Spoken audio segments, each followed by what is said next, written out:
Doctor सांगताय हिकाड्या medical मध्ये जा, बागोद वारकाच्या इथं जाऊन मेडिकल घ्यायचं, हिकाड्या मेडिकल मध्ये औषध घ्यायला जायचं नाही.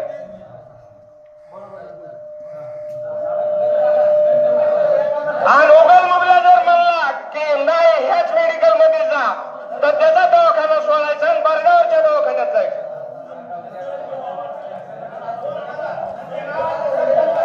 आणि जे तिथं सामान घ्यायला कोणी जर बघितलं त्याला 5,000 रुपये दंड होईल गाववाल्यातर्फे, 2,000 रुपये दंड होईल गाववाल्यातर्फे. आणि ते पैसे दंड ज्याला ज्याला होतील त्यांना दंड नाही जर दिला त्याच्या कार्यक्रमाला कुणीही हजर राहणार नाही. बाप असला तरी त्याच्या कार्यक्रमाला हजर राहणार नाही. आणि ते सप्त्याच्या टायमाला जेवढे दंड वसूल होतील ते सप्त्याच्या टायमाला. आणि सप्ताह आपल्या गावामध्ये सप्ताह करतो, त्या सप्त्यामध्ये एकही मराठ्याचा महाराज दिसला नाही पाहिजे. मराठ्याचा महाराज पूर्ण कसला पाहिजे.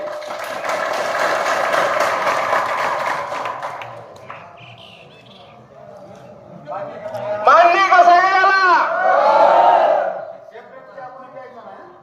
सेपरेट चहा कुणी प्यायचा नाही, चहा जरी प्यायला गेला तर 4 गिलास पाणी प्यायची, अर्धाच कप चहा प्यायचा.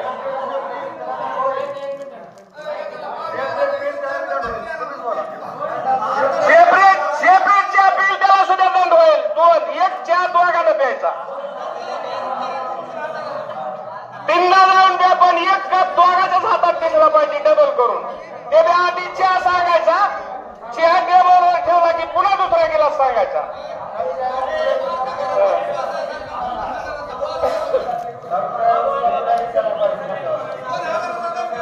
2,000 रुपये दंड, 2,000.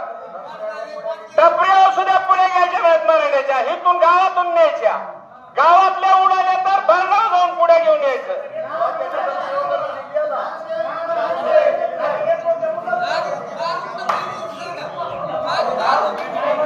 दारू सुद्धा कुठेच प्यायची नाही, दारू सुद्धा मराठ्याची जिंकते बाहेर जायचं. नाही तर मुंडावाडीत 2 दुकान आहेत, मुंडावाडीच्या दुकानावर प्यायचं. आणि इथून खिशात घालून न्यायची पण फाट्यावर घ्यायची नाही. मराठ्याच्या धाब्यावर जेवायला जायचं नाही. वडाल्याच्या धाबा गावसायचं, खेरकर बाबानं आपला भरगाव धाबा टाकलाय. मराठ्याच्या बारवर जाऊन दारू पेत बसायचं नाही.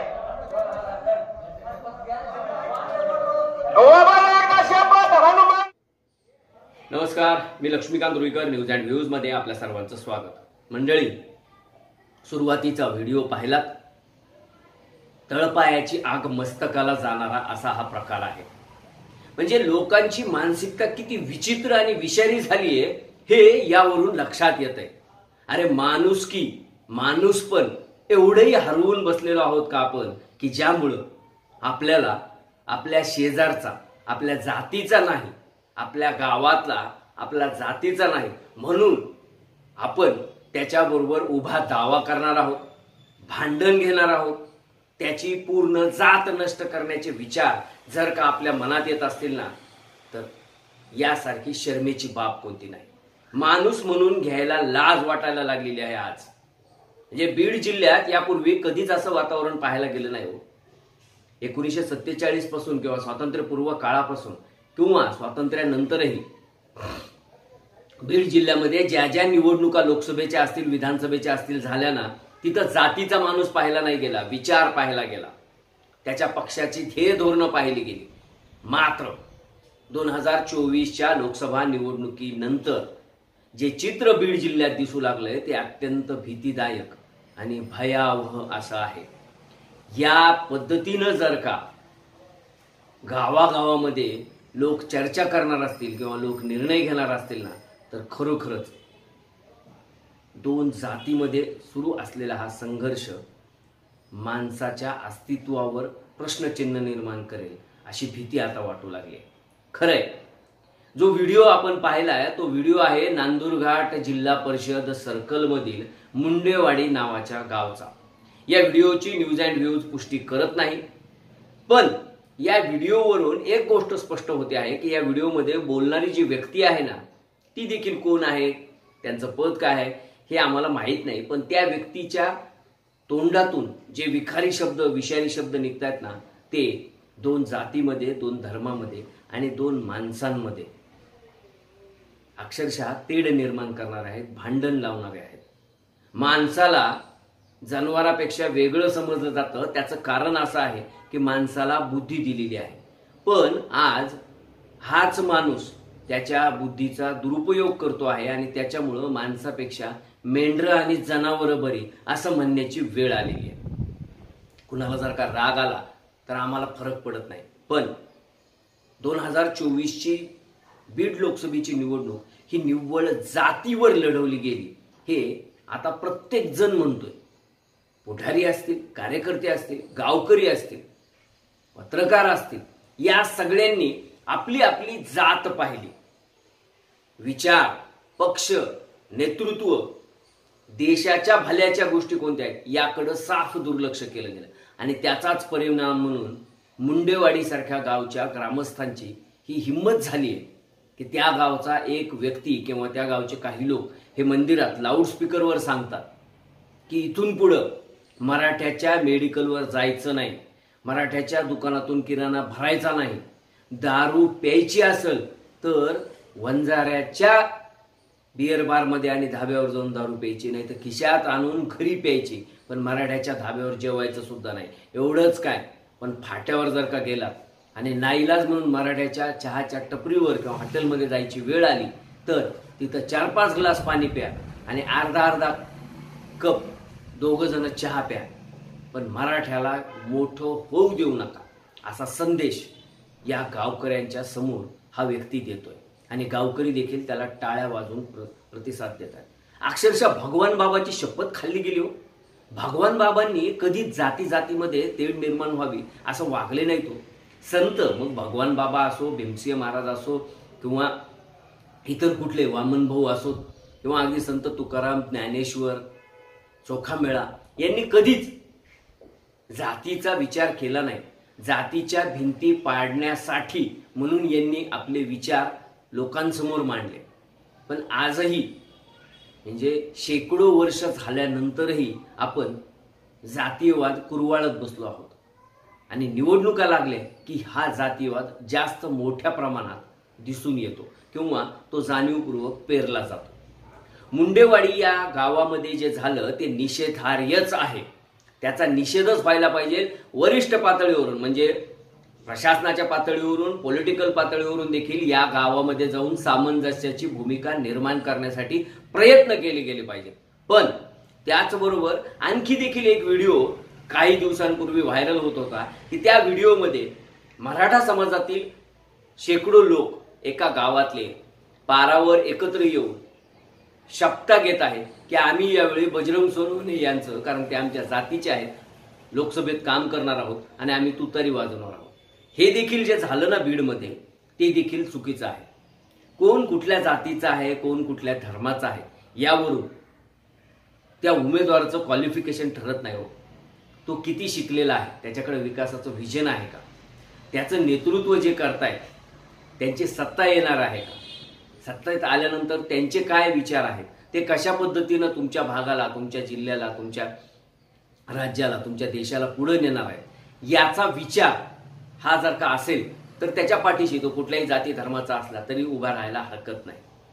पण झालंय काय, बीड जिल्हाच नव्हे तर महाराष्ट्राची संस्कृती एका वेगळ्या वळणावर गेल्या काही महिन्यांपासून, काही वर्षापासून नेऊन ठेवण्याचा प्रयत्न होतो आहे. जाती जातीमध्ये भांडणं लावण्याचा प्रयत्न होतो आहे. आरक्षणाचा विषय असेल किंवा इतरही विषय असतील, हे जर का त्या समाजासाठी महत्त्वाचे असतील तर ते निश्चितपणे व्हायला पाहिजे. पण त्या प्रश्नावरून 2 जाती कशा एकमेकावर स्वार होतील, कुरघोडी करतील आणि त्यांच्यात कशी भांडणं लागतील आणि आपली मताची पोळी कशी भाजून घेता येईल यासाठी पॉलिटिकल पार्टी प्रयत्न करताना दिसून येत आहेत.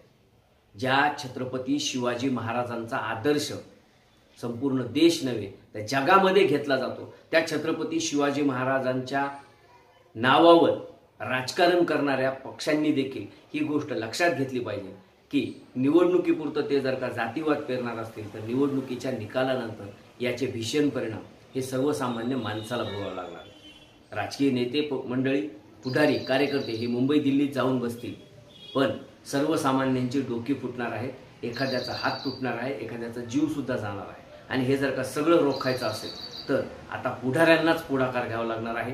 मनोज जरांगे पाटलासारख्या लोकांनी आरक्षणाच्या विषयासोबतच जातीमध्ये सौहार्द निर्माण करण्यासाठी देखील आता पुढाकार घेणं गरजेचं आहे। जरांगेंचं नाव आम्ही का घेतोय? कारण जरांगेंमुळं जे आंदोलनाचा जो वणवा पेटला, त्या आगीमध्ये इतर समाज होरपळून जायची शक्यता नाकारता येत नाही। आणि त्यामुळं असं जर का व्हायचं नसेल तर जरांगेंसारख्यांनाही पुढाकार घ्यावा। आणि सगळ्यात महत्त्वाचं, सर्वसामान्य, तुम्ही, मी, कुणीही सर्वसामान्य माणूस आहे ना, त्यांनी एक विचार करायला पाहिजे, ते कुठल्याही गाव खेड्यामध्ये तेली, तांबुळी, धनगर, वटकर, हाटकर, ब्राह्मण, नावी, परीट, वंजारी, मराठा, मुस्लिम या सगळ्या जातींच्या लोकांनी बनलेलं ते गाव असतं। गाव पण तेव्हाच टिकतं जेव्हा हे सगळे लोक एकत्र नांदतात। अनेक वेळा मुस्लिम समाजाचा उरूस असेल तर मराठा, हिंदू, ब्राह्मण समाजाचे लोक देखील गावात त्यामध्ये सहभागी होतात। दिवाळीसाठी देखील मुस्लिम समाज हा मोठ्या संख्येनं सहभागी होतो। दिवाळीच्या फराळाला मुस्लिमांना बोलवलं जातं। अगदी गावकुसाबाहेर असणाऱ्या लोकांना देखील आदरातिथ्यासाठी बोलवलं जातं। गावात जर का एखादं कार्य असेल, एखाद्याच्या मुलीचं लग्न असेल, एखाद्या घरी दुःखद प्रसंग घडला असेल, गावामध्ये जर का एखादा अखंड हरिनाम सप्ताह असेल तर सगळ्या जाती धर्माचे लोक एकत्र येऊन गुण्या गोविंदानं नांदतानाचं चित्र दिसतं। मग निवडणुकीनंतरच जर का असे प्रकार होणार असतील तर या निवडणुकाच न घेतलेल्या बऱ्या। कशासाठी घ्यायच्या निवडणुका? निवडणुकीतून जर का चांगलं काही होणार नसेल, त्यातून जर का चांगलं नेतृत्व पुढे येणार नसेल आणि जातीजातीमध्ये जर का विष कालवण्याचा आणि विद्वेष पसरवण्याचा जर का उद्योग होणार असेल तर नकोय या अशा निवडणुका, खरोखरच नकोय। म्हणजे 2024ची लोकसभा निवडणूक लागण्यापूर्वी बीड जिल्ह्यामध्ये होतं, जातीजातीमध्ये अंतर निर्माण झालेलं होतं, पण ते एवढं नव्हतं। लोकसभा निवडणुकीच्या निमित्तानं राजकीय नेत्यांनी हा जातीवाद एवढा पोचला की त्यामुळं आता लोक बहिष्काराची भाषा करू लागले। मराठा समाजाने जर का भारतीय जनता पक्षाच्या किंवा त्यांना न पटणाऱ्या उमेदवाराला विरोध केला असेल तर तो त्यांचा तात्विक मुद्दा आहे, तिथं सोडून द्यायला पाहिजे। पण तुम्ही आम्हाला निवडणुकीत आमच्या नेत्याला विरोध केला, आमच्या नेत्याबद्दल अपशब्द वापरले म्हणून जर का आपण त्यांच्या जीवावर उठणार असो तर हे देखील योग्य नाही। आणि मराठा समाजानं सुद्धा संयम पाळला पाहिजे। मराठा समाजातील काही 18 ते 30 वयोगटातील जी मुलं आहेत ना, तरुण मुलं, ती सोशल मीडियावर ज्या पद्धतीने व्यक्त होतात, लोकांच्या आया बहिणी काढतात ना, ते देखील चुकीचं आहे। याला जबाबदार ना मनोज जरांगे पाटील आहेत, ना देवेंद्र फडणवीस आहेत, ना एकनाथ शिंदे आहेत। याला जबाबदार तुम्ही आम्हीच आहोत। आपण या गोष्टी जर का वेळीच रोखण्याचा प्रयत्न केला तर निश्चितपणे समाजातील सौहार्द टिकून राहील। मुंडेवाडीमध्ये जो प्रकार झालाय ना, तो प्रकार पुन्हा बीड जिल्ह्यातल्या कुठल्याही गावात होणार नाही। गावगाडा व्यवस्थितपणे चालेल, 18 पगड जाती एकत्र येऊन गुण्या गोविंदानं नांदतील, यासाठी आपण सगळ्यांनी प्रयत्न केले पाहिजे। अन्यथा आपल्याला माणूस म्हणून घेण्याचा काहीही अधिकार उरणार नाही, हे सगळ्यांनी लक्षात ठेवावं। न्यूज अँड व्ह्यूजचे व्हिडिओ आवडत असल्यास लाईक करायला, शेअर करायला आणि न्यूज अँड व्ह्यूज या यूट्यूब चॅनलला सबस्क्राईब करायला विसरू नका।